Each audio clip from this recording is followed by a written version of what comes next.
Hello guys, cette fois-ci on va parler d'un sujet, un réel sujet. On va se parler entre nous. Vous savez, je sais le rêve de beaucoup de gens, surtout les gens au pays, c'est de pouvoir venir en Occident, que ce soit en Amérique, que ce soit en Europe. Et on va regarder les sacrifices qu'ils font. Je parle pas de ceux qui font les démarches, ils remplissent des documents et ils attendent leur autorisation pour prendre l'avion et venir. Il y a des gens qui sont vraiment ils n'ont pas le moyen, peut-être les moyens ou les possibilités ou peut-être la patience d'aller dans le processus régulier. Donc, ils vont aller dans d'autres routes et ils le font encore. Soit on sait que, on voit que beaucoup de pays commencent à être très réticents, commencent à être très en colère dans leurs lois face à cette masse qui se fait. Parce que vous comprenez qu'il y a une différence entre, on va le voir la route simple, accueillir quelqu'un chez toi, tu es au courant que cette personne va venir et tu peux préparer la venue de la personne et que la personne vient chez toi de force. Donc elle vient s'imposer chez toi et tu dois lui donner accès à tes services et à tes biens. C'est pas la même logistique et même pour le contrôle, pour payer, pour tout ça, le côté, tu brises aussi l'économie de la personne. Je peux comprendre que beaucoup vont se dire, mais de toute façon, j'entends des gens vont dire, l'Amérique appartient à tout le monde ou l'Europe, ils ont pillé partout, ça appartient à tout le monde. Mais comme on le dit, peu importe le pays, tout se fait dans l'ordre. Et puis, tout se fait dans l'ordre. Donc là, je suis tombée sur la vidéo, ce que je voyais, la route. Déjà, je voyais les routes pour entrer aux États-Unis, de la frontière du Mexique aux États-Unis. Mais il y a aussi une vidéo, vous allez voir la route que les gens prennent, que ce soit de l'Amérique du Sud, c'est-à-dire ils passent des fois par l'Afrique, même ils vont en Amérique du Sud et puis ils font toute la route pour aller aux États-Unis justement. On est chez la doigt, it's about everything, on doit être sensibilisé à tout ça.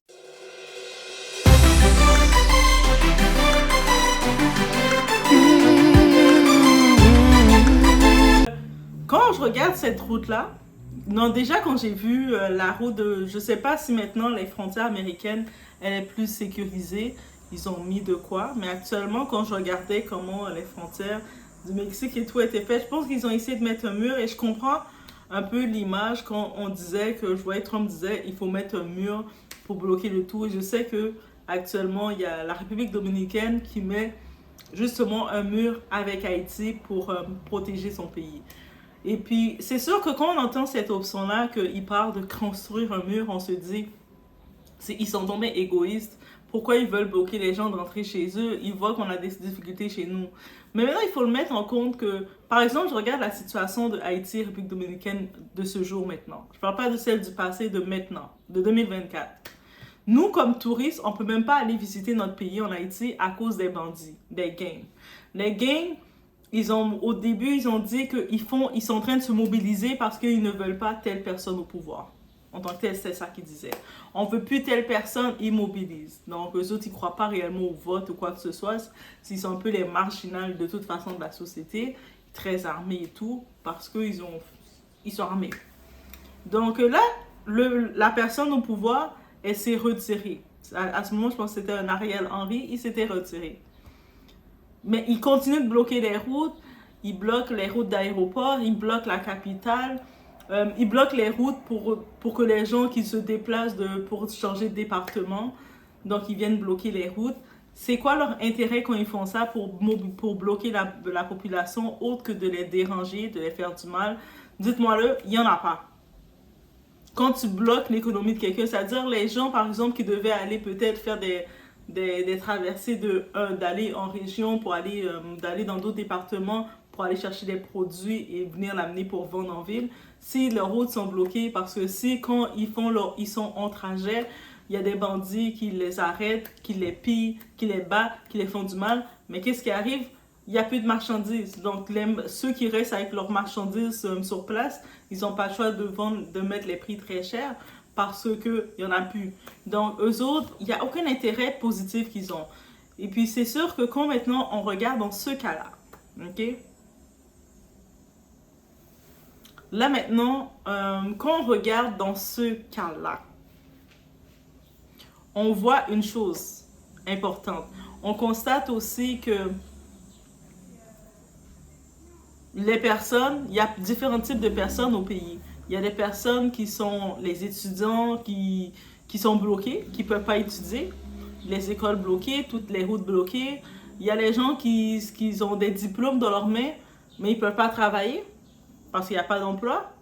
Les investisseurs, que ce soit les investisseurs qui sont au pays ou à l'extérieur de la diaspora ailleurs, ils ne peuvent pas venir investir parce que quel investisseur va venir investir dans quelque part où ce qu'il sait les risques à 100%, même à 110%. C'est-à-dire que le moment que tu décides de créer un supermarché dans tel quartier, si ils décident de manifester, le premier endroit qu'ils vont détruire, c'est ton supermarché. Même si ton supermarché a créé de l'emploi autour, même si tu as généré de l'emploi autour, ils s'en fichent, ils vont détruire. Et quand ils détruisent le tout, le gouvernement ne va pas te rembourser. C'est toi, comme investisseur, tu as perdu de l'argent. C'est-à-dire que c'est compliqué pour les investisseurs de pouvoir venir investir.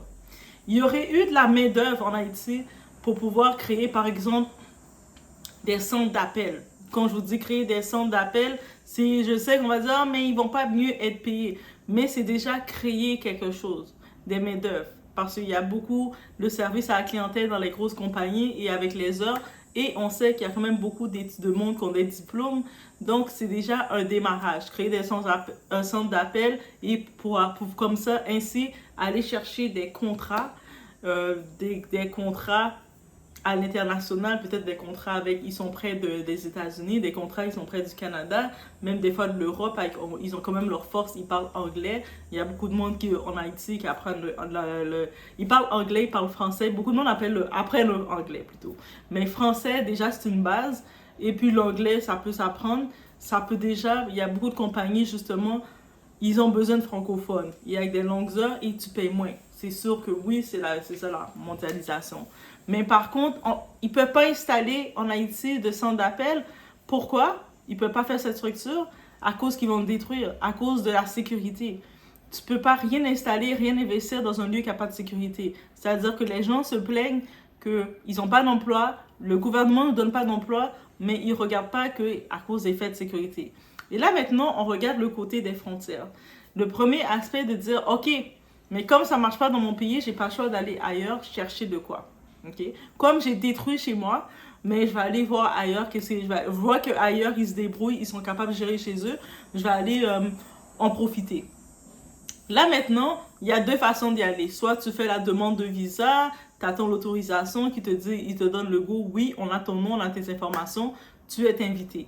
Eh bien, la plupart, ils disent, mais non, pourquoi je vais faire tout ça, les payer de l'argent pour venir chez eux, alors que j'ai juste à traverser et je fais ce que je veux. Et là, quand tu arrives, tu traverses comme ça, tu fais ce que tu veux. Oui, c'est beau. Mais qu'est-ce qui arrive? Toi-même, tu deviens vulnérable dans leur pays. Parce que, tu n'es pas invité, tu es indésirable dans leur pays. Donc, tu n'as pas tes droits dans leur pays. Même si tu vas trouver des boulots, parce qu'il y a des employeurs, les employeurs, ils aiment avoir la main-d'œuvre à bon marché. Ils aiment avoir la main-d'œuvre qui vont les traiter comme ils veulent. Donc, tu n'es même pas protégé comme étant une main-d'œuvre. Donc, tu vas travailler des heures. Il y a du monde. J'avais vu une histoire, un homme, il est allé travailler en République dominicaine dans une manufacture. Et puis, il y avait la machine, il s'est fait amputer. Il est amputé. Là, il ne peut même plus travailler, il est amputé. Même pour l'hôpital, les frais de l'hôpital, l'employeur ne l'a pas payé. De toute façon, il était sans papier. C'est comme, basta, va-t'en. C'est toi qui as mis ta main n'importe comment. Et puis, il remplace. Tout de suite, on l'a remplacé par quelqu'un d'autre. À peine, je pense que le boss, il a fini par lui donner un peu d'argent pour son travail rendu. Et puis, il ne peut pas aller, même s'il va aux autorités pour porter plainte, tu es sans papier. Donc, ça veut dire toi-même, tu es vulnérable et ça, c'est peu importe l'endroit. Et en plus, il y a des gens qui s'en vont pour s'en sortir, pour essayer de chercher un emploi parce qu'ils n'ont rien trouvé. Mais malheureusement, il y a aussi la réalité, il y a des gens, quand ils quittent leur terre, ils quittent parce que soit ils ont volé dans leur quartier et puis ils prennent la fuite. Il y a beaucoup de monde qui sont criminels, des voleurs dans leur quartier, dans leur coin. Et puis là, dans leur zone, ils ont volé tout le monde. Peut-être même, il y en a des fois qui ont fait des abus auprès d'enfants, auprès de personnes. Et là, ils sont recherchés, donc ils prennent la fuite et puis ils s'en vont tous ceux dans le pays voisin. C'est-à-dire, le voisin se retrouve avec un criminel notoire. Et là, maintenant, lui, il ne sait pas son criminel, mais il voit des crimes commencer à se faire dans son coin. Est-ce que vous comprenez? Ça veut dire qu'il n'y a même plus de contrôle parce que tu n'es pas identifié. Donc, oui, ça veut dire que toi, dans ton pays, tu avais un facteur, tu n'as pas été en mesure de contrôler ton pays, mais tu cours pour aller te réfugier ailleurs. Et puis, autant que tu cours, toi, tu cours avec les bonnes intentions pour faire ta vie, mais il y en a trop qui y vont avec des mauvaises intentions. Il y en a qui viennent, ils n'ont rien à perdre, justement. Ils savent qu'est-ce qu'ils ont fait dans leur pays. Ils savent qu'est-ce qu'ils ont fait. Ils ont fait des choses de mal. Et puis, ils se sauvent. Et quand ils arrivent ailleurs, tu penses qu'ils vont refaire leur vie, ils ont toujours les mauvais désirs. Donc, aussi, c'est pour ça que c'est compliqué. Et puis, c'est pour ça que maintenant, les pays, quand ils regardent, mais quand ils voient qu'il y a plus de crimes qui augmentent, ils vont accuser. Même si c'est pas, que ce soit eux, que ce soit pas eux, ils vont les accuser. C'est ça le problème. Et là, maintenant, partout, c'est pas juste la République dominicaine qui accuse. On a vu récemment le Bahamas. Ça c'est au mois de mai 2024, ils ont déporté, ils ont retourné 125 Haïtiens illégaux là. Ils les ont pris là, ils les ont retournés, montez dans l'avion tout de suite, vous retournez chez vous là, vous nous dérangez, notre petit pays est tranquille en train de s'arranger, on regarde comment votre pays fonctionne, les routes sont bloquées, là vous allez tous venir chez nous et puis tout détruire, déjà nous, à peine en train de se débrouiller, ils les ont retournés, et direct. Pas besoin de savoir est-ce que ça va bien, ça va pas bien, retournez chez vous. Et c'est aussi simple que ça. Et là maintenant, la même façon qu'on voit comme un pays, les États-Unis, oui c'est plus grand, oui habituellement on a le rêve américain, mais c'est quoi le rêve américain? Comme le rêve américain, tu as l'opportunité, tu viens avec une vision et puis tu t'en sors. Mais par contre, il faut comprendre aussi que le temps a changé. Les temps sont durs. Même ceux qui sont aux États-Unis pour atteindre, même pas le rêve américain, pour atteindre une réalité, pour manger, avoir ses repas par jour, c'est compliqué. Là, il y a beaucoup de monde, il y a trop de monde, ils commencent à plus pouvoir gérer. Il y a un facteur d'insécurité qui est encore plus nombreux qu'ils ne mentionnent pas. Et puis, ils sont plus en contrôle. Ils commencent à dire... C'est pour ça qu'ils commencent à parler, ils commencent à ne plus pouvoir contrôler qui est chez eux. Ils parlent aussi des pandémies parce que la plupart des gens qui viennent, c'est pas comme si quelqu'un qui est venu légalement, qui a fait sa demande pour rentrer par l'immigration, donc qui a fait ses tests médicaux et tout. Il y a des gens qui sont malades et puis vous le savez, comment ça se propage. Il y a des gens méchants, ils peuvent être malades, ils ne vous le disent pas. Ils vont quand même aller avoir des relations avec d'autres personnes, enfanter, engrosser d'autres personnes et la personne découvre qu'elle est contaminée aussi et la personne était peut-être elle, avant même de savoir qu'elle était contaminée, elle avait le temps de contaminer quelqu'un d'autre et ça se propage rapidement dans la ville. Ça aussi, ça devient un stigma, mais c'est à cause de tout ça. Donc, on va regarder des petits clips ensemble parce que c'est...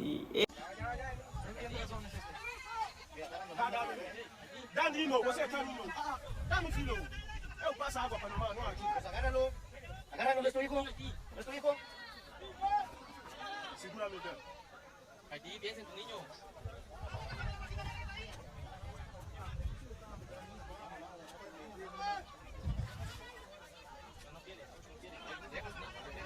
Retírate aquí.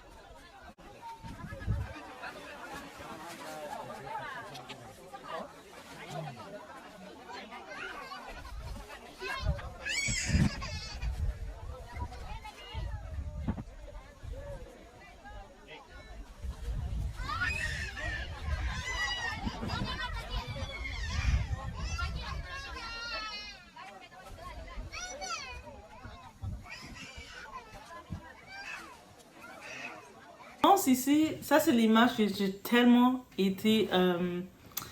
j'ai eu un moment de choc. On va pas vous mentir. J'ai eu un moment de choc parce que ici on voit cet homme, peut-être c'est le papa. Et peut-être c'est même plus le papa, peut-être c'est l'oncle et le tout. Mais je pense que c'est le papa. Il a son petit bébé qui porte dans un porte-bébé. Et il a le petit enfant qui dit de venir. Et puis le petit bébé, le petit enfant, il fait la route où si son pied il se glisse, il peut carrément partir tomber. Et puis jusqu'à quand son enfant vient le rejoindre, on le voit qu'il accroche. Il accroche l'enfant sur sa tête et puis il tient l'autre enfant et puis il continue sa route avec un sac à dos qui est leur seul bagage. Donc lui, ça veut dire que toute la route qu'il a fait de l'Amérique latine, donc ça veut dire Il a passé, on voit là, toutes les Panama, toutes les routes. Je pense que ça commence depuis le Brésil ou ça commence. Ça commence. Donc, ils ont passé toute la route. Il y a des moments qu'ils sont en autobus, des moments qu'ils sont dans des petites autos, des moments qu'ils vont marcher, ils vont devoir marcher à pied où il y a les marécages. Parce que pour pouvoir se rendre, ils n'ont pas le choix de faire des routes de terre, des routes, des chemins battus, des chemins où ce que le monde ne font pas. Ils ne peuvent pas faire les routes normales parce que si les autorités du pays, on va les arrêter. Donc, ils doivent faire les routes justement qu'on n'a pas accès à eux. Et quand ils traversent le tout, ils n'ont pas le choix de traverser la nuit parce qu'ils ne peuvent pas le faire la journée non plus parce que la journée, tout le monde peut les voir, ils peuvent être exposés. Donc, ils doivent vraiment se déplacer pendant la nuit. Et puis, j'imagine le jour, ils restent dans des petits secteurs, des petites tentes et puis ils dorment, ils attendent quand c'est la nuit, ils reprennent leur marche. C'est-à-dire, pendant la nuit, le soir, tu marches, tu ne sais pas c'est quoi qu'il y a. Quand tu marches dans les marécages, dans les forêts, dans tous les champs battus, tu sais, ils ont fait tous les chemins des Nicaragua, tous les chemins jusqu'au Guatemala, jusqu'au Mexique pour se rendre là. Et ça veut dire que quand tu y vas, c'est possible, là on voit le monsieur avec ses deux enfants, on se dit, elle est où la maman? C'est possible, la maman, elle est tombée, elle est décédée en chemin. Il y a des histoires, il y en avait un dans un des vidéos qui racontait que sa femme est décédée, elle est restée derrière, il y en a qui sortent ils viennent à deux, ils, ils ont vu leur partenaire tomber et en train de donner son souffle là. Ils l'ont laissé, donc son corps est en décomposition comme ça. Donc c'est vrai, quand ils disent qu'ils ont fait la route, moi j'entendais toujours faire la route, mais je prenais jamais vraiment en compte de me dire c'était quoi faire la route. J'ai vu ces vidéos, j'ai vu l'état, j'ai vu le trajet, je me suis dit mais my god, même quand je faisais des petits parcours, quand j'étais au Guatemala, on faisait des petits parcours de maximum quelques kilomètres, j'étais épuisée jusque pour ma vie, j'étais épuisée, j'étais oh my god c'est trop, j'osais même pas aller faire des parcours, marcher la nuit on devait aller voir le lever du soleil parce que il faisait trop sombre, c'est trop sombre et j'avais mes petits esprits douillettes de princesse, mais là j'imagine que les autres ils sont là en train de marcher c'est cette route là qu'ils font, des fois quand ils arrivent, quand ils font des voyages, ils peuvent être dans des petits autos pour passer. Mais ils peuvent être plusieurs entassés dans l'auto, dans le coffre, un peu partout. Il y a les abus, comme, il y a de la route, il y a tous les traumatismes qui viennent aussi. Et c'est sûr que quand tu arrives, même si tu arrives, tu te dis, ah, mais je vais aller en Occident, je vais aller aux États-Unis. Les États-Unis, je vais avoir le rêve américain, mais tu viens aux États-Unis, c'est pas sûr que tu aurais les papiers non plus. Là, tu dois faire ta demande et tu peux, avec tout le trajet que tu as fini de faire comme ça, et en plus, si tu as perdu tes proches avec toi dans le trajet, et puis si tu te fais recaler, mais tu dois retourner chez toi, on te ramène chez toi. Donc, il y en a qui recommencent. Des fois, on les a ramenés chez eux, puis ils réessayent encore, ils reviennent. C'est intense, là. Il y en a d'autres, ils acceptent, s'ils se sont fait recaler, il y en a qui vont devenir dans la situation irrégulière sans papier. Et c'est sûr que des gros pays comme les États-Unis, tout ça, on va pas se mentir, ils bénéficient à un certain sens de garder des gens sans papier dans leur pays. Parce qu'ils bénéficient, ils savent c'est des... Même si tu es sans papier, quand tu travailles, tu fais renaître l'autonomie et puis tu es une main-d'œuvre à disposition que tu es payé moins cher. Tu es payé bon marché, tu n'as pas à débourser des frais de santé pour eux, rien du tout. Ils sont rien du tout, mais ils sont là. C'est comme si vous rentrez dans le pays en étant des nobody dans le pays. Et je sais que beaucoup de monde se disent, mais mieux vaut être un nobody aux États-Unis ou dans des grands pays où il y a l'électricité. Peut-être tout ça, on peut blâmer les gouvernements de nos pays, nos dirigeants qui sont venus piller nos pays, qui n'ont pas eu l'intérêt pour la jeunesse, qui n'ont pas eu l'intérêt pour faire grandir, développer le pays, qui fait que maintenant, la jeunesse, ils sont prêts à faire tout ce parcours-là, se mettre à risque. Tu vois, les petits bébés, au moins je me dis, le petit bébé qui est dans les bras de son père, il ne va plus se rappeler de rien. En vrai de vrai. Comme il est dans les bras de son père, oui, il est en train de peut-être, des fois, ils sont à la faim, mais au moins, il ne vit pas tout le trouble d'escalader, de voir peut-être des serpents, de devoir sauter ici, de marcher, de mettre ton pied où. C'est un bébé, donc il peut, tout le temps quand son père marche, il fait juste dormir, donc je pense que c'est lui qui a la meilleure position. Mais sinon, et même quand tu vas arriver maintenant, tu vas arriver dans la destination en Occident, en Occident, Je pense que depuis quelques années, on le voit, l'économie c'est de pire en pire parce qu'il y a beaucoup de gestions qui se sont révélées, qu'il y a eu des mauvais placements qui ont été faits. Nous-mêmes, les travailleurs, on le voit et ça se sent. Nos services sont réduits, on est en attente constamment, on n'a plus nos services et on paye encore autant et encore plus de taxes qu'avant, mais avec beaucoup moins de services. Donc, on le sent aussi, on est impatient avec le gouvernement. Quand on dit qu'on est impatient, c'est réellement avec le gouvernement qui nous surtaxe, qui nous ont coupé nos services et qui n'ont aucune explication de pourquoi. Donc, c'est contre le gouvernement aussi qu'on est en colère. Et le gouvernement, comme pour essayer de justifier le tout, ils ont la réponse facile en disant mais c'est la faute des sans-papiers. Mais les sans-papiers, de toute façon, ils sont sans-papiers. Ils ne payent pas plus de taxes. Oui, certaines fois, il y a des frais qui sont couverts quand ils arrivent pour pouvoir les évaluer. Comme ils sont sur place, on n'a pas le choix de les évaluer. Il y a des frais. Mais on s'entend que c'est la gestion tout court qui était le problème à la base.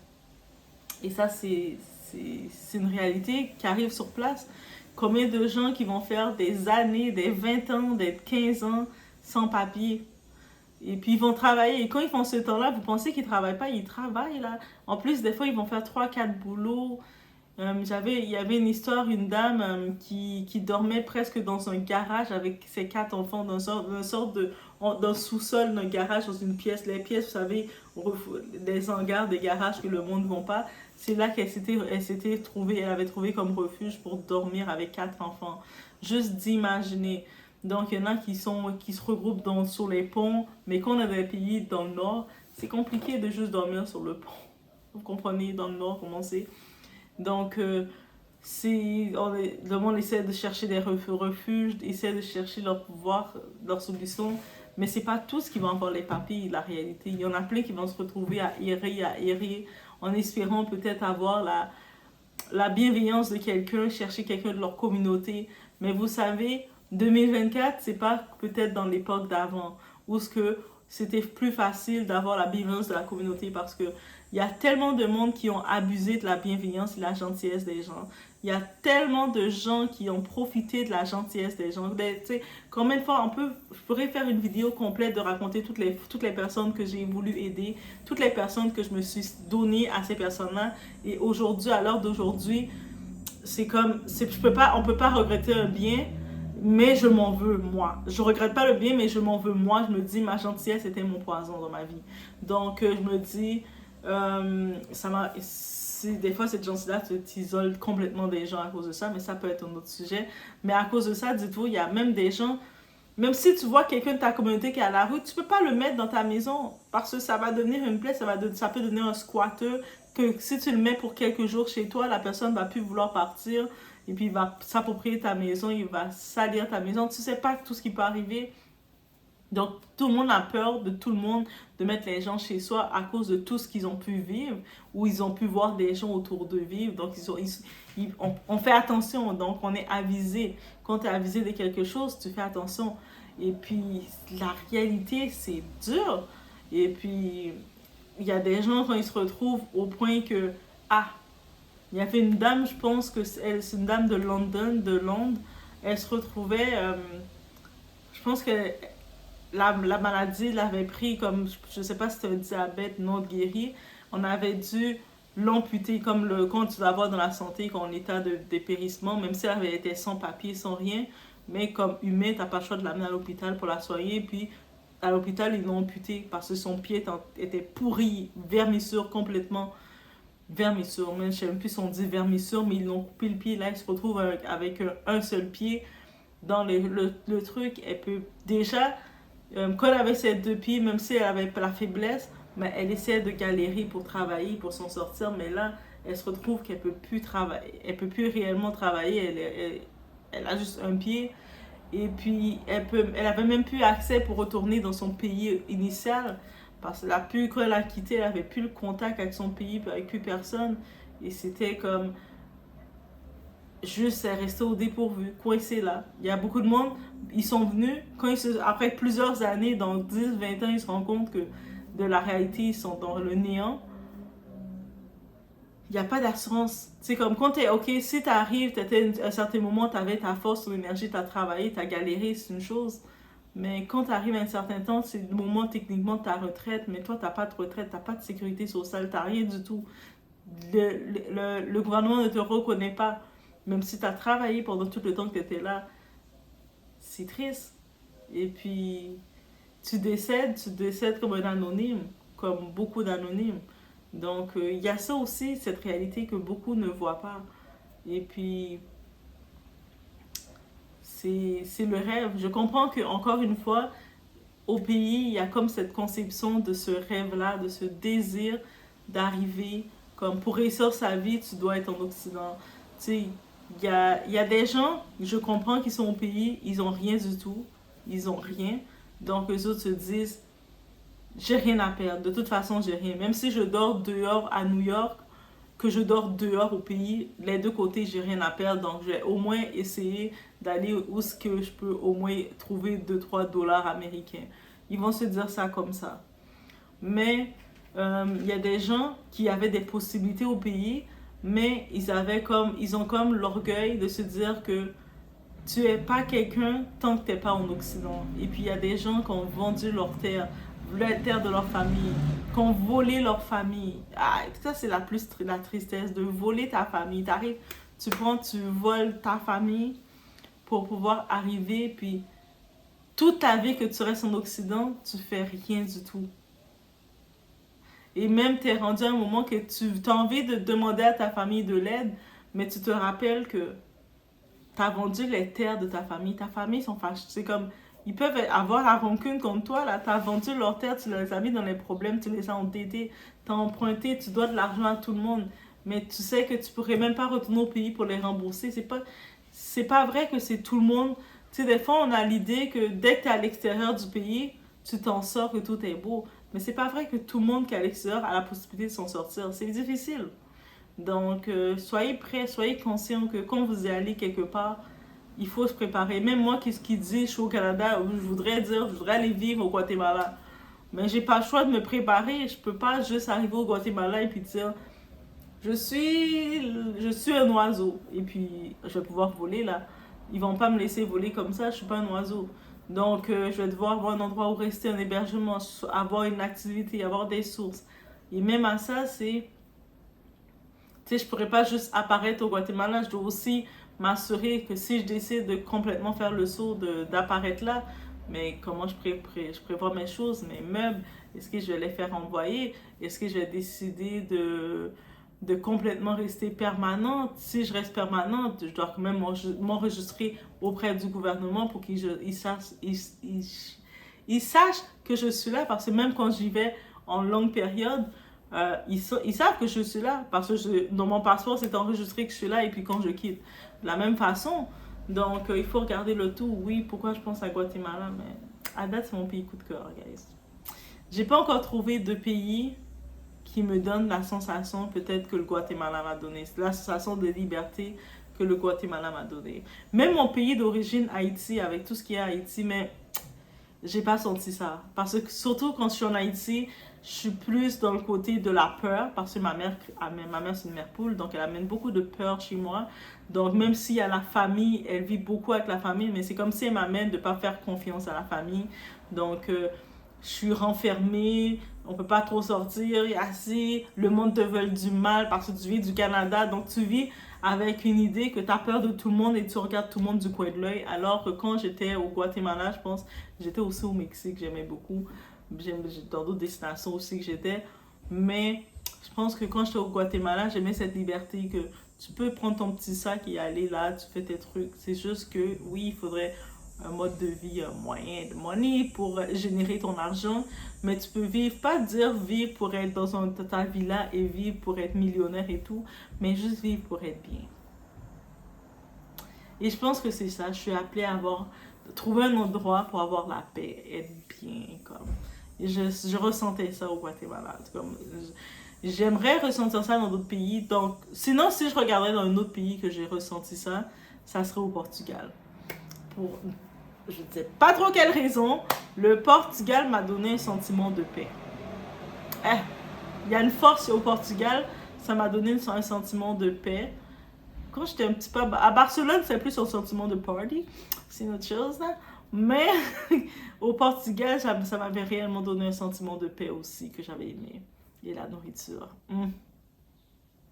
Mais le Guatemala, c'est un sentiment que je me verrais comme faire mon épicerie, aller au marché, tu sais, commencer tu sais, à amener mes petits livres, pouvoir écrire, parce que vous savez, moi, je veux vraiment comme me concentrer, avoir un moment, la paix et juste écrire. Mais c'est ça. Mais je sais qu'on n'est jamais satisfait où ce qu'on est. Comme t'imagines, il y a le monde qui font toute cette route-là pour aller au Canada ou pour aller aux États-Unis, alors que moi, je suis au Canada, je suis en train de chercher un pays que je veux avoir la paix.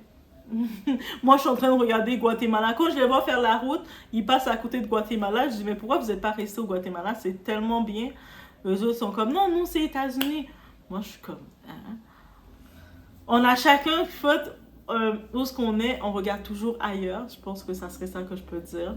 Mais faites attention à vous, c'est une réalité. Parce que je pense que j'ai décidé de présenter cette vidéo parce que c'est une réalité. La réalité de le trajet des gens comme des migrants comme qui sont prêts à faire les sacrifices des migrants comme est-ce que ça pourrait être le titre? Peut-être oui. C'est un gros sacrifice. On est toutes là pour faire des sacrifices. C'est sûr que quand tu as fait un sacrifice comme ça, tu ne peux pas fauter. Tu n'as pas le choix de forcer à travailler. Tu ne peux pas arriver et puis te mettre en mode princesse. Tu n'as pas le choix de venir et puis de chercher à travailler, galérer, chercher tous les moyens qu'il faut. Donc, tu as la soif de te débrouiller. Surtout si tu as fait ton trajet peut-être avec un ami, avec un frère, et tu vois que ton ami, ton partenaire de voyage, tu l'as laissé en chemin. Donc, peut-être que les animaux sauvages l'ont pris là. Donc, ça veut dire que tu as encore plus la soif de vivre pour cette personne. Tu as la soif de vivre pour tout le monde. Tu as la soif d'être quelqu'un. Si dans ton pays d'origine, tu n'avais aucun rien, tu n'avais aucun avenir, aucun potentiel, mais là, tu te dis, j'ai la soif de pouvoir prouver et d'être quelqu'un. Et là, tu veux rien manquer. Quand tu arrives là, mais tu vas tout tenter, tout. Et puis, c'est là que tu, oui, en effet, le rêve américain peut venir parce que, ou le rêve occidentaux finalement, parce que tu as soif. Tu as vraiment cette soif. De la même façon que moi, je peux avoir soif de quitter l'Occident pour aller dans les autres pays. Oh, on a toutes des soifs différentes, guys. Mais c'était un petit retour au monde, à la réalité, pour savoir un peu le trajet de tout ça et qu'est-ce que ça implique. Et comme vous le savez, je le répète, je pense que je le dis beaucoup, Guatemala, c'est vraiment un pays coup de cœur, un pays de cœur actuellement. Je cherche pour voir si j'ai d'autres pays qui me donnent ce cœur. J'ai quand même beaucoup voyagé, puis ça me surprend que j'ai beaucoup de pays que j'aime, mais des pays de cœur que je sens un lien. Donc j'ai toujours gardé le lien avec la ville de Quezal, de Sheila, plutôt, Quetzaltenango, dans Sheila. Et il y a beaucoup d'organismes, il y a beaucoup de social. Peut-être c'est pour ça que j'aime le Guatemala, parce qu'il y a beaucoup de social. Même quand tu vas dans un petit restaurant, et puis c'est un restaurant social qui prennent la nourriture du jardin des locaux, et que c'est là qu'on achète, qu'on remange, parce qu'ils sont très aussi, ils vivent beaucoup dans l'agriculture. Et il y a ce projet aussi qu'ils font justement pour aider les gens, comme vous voyez. Puis il y a toujours des contacts, et j'ai toujours des liens, du suivi avec eux. Donc ça me fait toujours plaisir de voir qu'à distance, que tu peux toujours contribuer. Tu peux contribuer, c'est ça, il y a le côté Sheila avec cet organisme-là, parce que en tant que tel, c'est des trackers, ceux qui font les marches, les randonnées, les excursions là-bas. Il y a beaucoup de types d'excursions. Mais il y avait aussi il y avait aussi vers les San Pedro, dans où ce qui est Laguna, le lac Atitlan plutôt, on va dire le lac Atitlan. Il y a plein de petites tribus, plein de petites villes. À la base, c'est des tribus. Il y en a environ 12 autour, dont Panajachel, et puis il y a toutes San Marcos et Santa Catalina. Bref, il y en a 12. Donc, quand vous arrivez au lac Atitlan, vous avez 12 différentes communautés que vous pouvez découvrir. Et dans ces communautés-là, c'est toujours dans l'entraide, et chaque communauté, ils sont identifiés avec une source de base. Par exemple, Saint Marcos, c'est là il y a plus au côté méditation, et puis on peut trouver des aspects de méditation. Et chaque communauté, chaque tribu en tant que telle, on les appellerait aussi des tribus. Et bref, ça c'est mon côté avec ma connexion, que je garde les contacts pour aussi aider, parce que il y a aussi des centres pour les enfants, pour les aider. Des fois, ils te donnent des nouvelles, on garde contact, et Ils donnent des nouvelles de qu'est-ce qui se passe pour eux.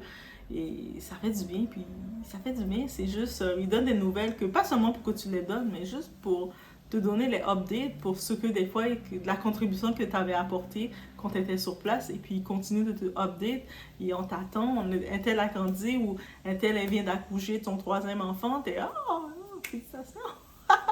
Donc, et ça fait du bien. Peut-être c'est pour ça que c'est mon pays de cœur aussi. Mon tatouage, la plume qui représente la liberté, mais c'est au Guatemala que je l'ai faite aussi. Peut-être que ça reste tatoué encore plus en moi. Peut-être si je vais dans une destination, je fais tatouer quelque chose d'autre dans un autre endroit, j'ai aussi l'avoir. Mais peut-être aussi c'est un lien aussi qui me reconnecte au Guatemala. On ne sait pas. Donc, oui, donc c'est ça. Et sinon, de mon côté, comme vous avez pu le voir, je fais aussi, je suis mis aussi assistante pour ma soeur et son mari qui sont déjà sur place en Haïti. Et puis eux autres, ils ont déjà leur projet, ils aident déjà dans le social sur place en Haïti pour aider, au moins eux autres, leur mission pour avant la fin de l'année, aider au moins 250 enfants à retourner à l'école, à aller à l'école, pour leur rentrée scolaire, même pas retourner à l'école pour leur rentrée scolaire. On sait que c'est compliqué les rentrées scolaires. Il y a beaucoup de parents qui sont même plus capables d'envoyer leurs enfants à l'école parce que tout l'argent qu'ils auraient pris, qu'ils sont capables d'accumuler pour envoyer les enfants à l'école, et des fois l'enfant ne peut pas aller à l'école à cause des bandits, ceux qui sont dans la capitale. Donc il y a des enfants qui ont des années sabotées. Des fois, imaginez une famille qui se retrouve, une famille qui vit modestement, qui ne peut pas maintenant travailler à pleine ressources parce que à cause de la réalité, ils ne peuvent pas travailler à pleine ressources et ils ont 6 enfants à la maison. Et des fois, ils se retrouvent aussi, il y a des familles, il y avait cette dame, elle a 6 enfants, plus elle a les 2 enfants de un de ses frères, parce qu'un de ses frères est parti à l'aventure, mais à l'aventure pour pouvoir essayer de voir s'il peut trouver la route aux États-Unis, puis on n'a pas de nouvelles de lui. Elle n'a pas de ses nouvelles. Donc, ses 2 enfants, son frère, le père qui est parti à l'aventure, essayer de chercher quelque chose, mais il ne peut pas envoyer de l'argent à sa soeur, donc elle se retrouve avec 6 enfants plus 2, avec 8 enfants. Et on sait que là, on est au mois d'août, mais le mois de septembre, c'est la rentrée scolaire. Donc, c'est pour ça que des fois, un coup de pouce, c'est qu'ils peuvent même préparer des sacs à dos pour la rentrée parce que oui, il y a déjà le facteur, un parent, s'il est capable d'inscrire son enfant à l'école, il ne faut pas oublier que inscrire l'enfant à l'école, ça insiste aussi le parent, il doit maintenant faire les efforts de faire le costume, tu sais, les petits uniformes, parce qu'ils ont des uniformes, donc ils doivent avoir leur uniforme. Et au-delà de ça, on fait la liste scolaire d'avoir les livres, La plupart du temps, il y a plein d'enfants. Si le parent, des fois, il a fait des sacrifices, il a envoyé un enfant à l'école, il a dû chercher pour le costume, chercher des costumes de comme il pouvait, l'uniforme, j'ai costume et l'uniforme. Mais il ne peut pas avoir le livre. Il essaie d'aller chercher des livres un peu partout, mais il n'a peut-être pas l'édition, la bonne édition. Donc, au moins, c'est mieux que rien qu'il est à l'école, mais c'est compliqué. Tu es à l'école, tu n'as pas les bons livres ou tu n'as pas les instruments, tu n'as pas de cahier. Tu essaies des fois de demander à ton voisin, est-ce que tu peux me prêter? Et puis, des fois, le voisin, c'est pas qu'il a plus que toi. Peut-être il peut se retrouver que lui, ses parents étaient capables de le gérer, mais tu sais, tu te retrouves de même. Et en plus, il y a l'autre situation qui arrive, la nourriture.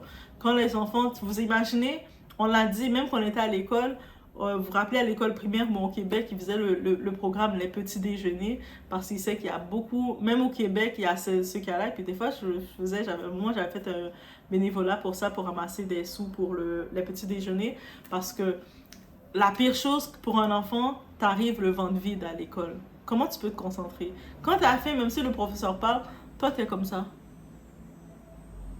Même quand t'es au travail, même dans la vie de tous les jours, si t'as faim, peu importe ce que les gens te disent, tu restes comme ça. Mais imaginez pour un enfant.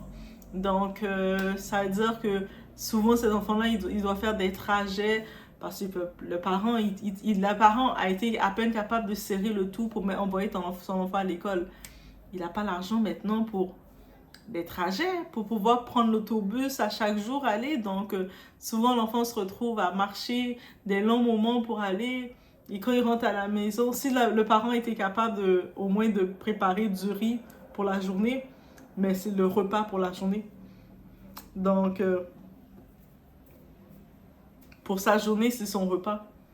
Il y a tout ça aussi. Donc, si ça peut...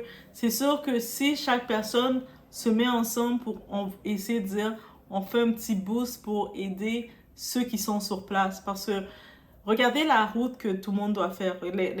La route des gens qui doivent faire pour s'en sortir. On le voit, le trajet. On voit qu'il y a plein de monde qui perd la vie dans cette route-là. C'est une route inimaginable que quand j'ai vu ça, j'étais choquée. Mais si on peut aider à avoir un impact actif, proactif pour peut-être donner un peu d'espoir et empêcher les gens de devoir essayer d'aller chercher leur espoir. Parce que quand tu fais cette route-là, c'est que tu n'as plus d'espoir. Tu te dis, mais arrive, qu'est-ce qui arrive? Si je réussis à voir les États-Unis, je le vois. Si je le vois pas, je le vois pas. Mais il arrive, qu'est-ce qui arrive? Donc, dans ta tête, tu ne mets plus nécessairement d'espoir. Et c'est ça qu'il faut comprendre. Et même si le monde va dire, mais les Europes, c'est plus l'Occident, l'Europe est plus comme avant. Eux autres s'en foutent, là. Ils ont plus d'espoir de toute façon. Et puis, c'est la pire chose. De vivre dans ton pays, de vivre là, t'as pas d'espoir. T'as tes enfants qui sont dans la maison et toi, t'as pas d'espoir. Toi, t'es en train de te lever, galérer pour essayer de au moins bouillir du riz pour les donner. Et si, comme vous savez, dans les îles, on mange, on peut prendre 2-3 feuilles, les faire bouillir, bien laver, et puis mettre un peu d'épices, et puis au moins ils vont manger du riz avec des légumes, ça va s'appeler riz à légumes. Donc au moins ils vont créer, pour de ce côté-là, ils vont aller dans la nature. S'ils ont des contacts avec des personnes qui sont pas loin, s'ils sont dans des départements justement qui sont pas loin des campagnes, du monde qui font pousser 2-3 patates, mais ils peuvent au moins aller faire pousser des patates, ils peuvent aller cueillir les patates, et s'ils en ont beaucoup, ils peuvent commencer à en vendre le reste, le surplus. Tu sais, ils vivent un peu de ce côté-ci, de ce côté. Pour manger, c'est plus facile de trouver la nourriture parce que quand on est au pays, contrairement en Europe ou en Occident, au pays, il y a ce qui s'appelle le communautarisme, l'entraide. C'est-à-dire que si quelqu'un a été en mesure de faire un gros bol de riz à pois, ben, il va pouvoir prendre un petit bol, faire comme ça, tiens, et le donner à son voisin. Donner à le voisin, comme le monsieur qui nettoie les souliers le change, que lui, il ne pouvait pas se faire à manger. Donc, tandis que quand on est en Occident, ben, chacun est chez soi, chacun mange pour soi. Donc, c'est deux mentalités différentes, vous voyez. Donc, c'est ça. Donc, dans la description de la vidéo, comme vous le voyez, vous avez le PayPal. Donc, vous pouvez aussi contribuer, que ce soit directement pour en Haïti, ou sinon, il y a aussi, pour aussi que j'aide directement, je continue. Mais de mon côté, j'aidais parce que j'avais déjà à cœur le Guatemala. Mais c'est vraiment plus pour en Haïti parce qu'actuellement, en Haïti, je sais que c'est prochain, là. En septembre, c'est la rentrée scolaire. Et donc, à partir de maintenant, habituellement, les parents commencent à aller acheter leurs tissus, à aller préparer les tissus pour faire les uniformes des enfants.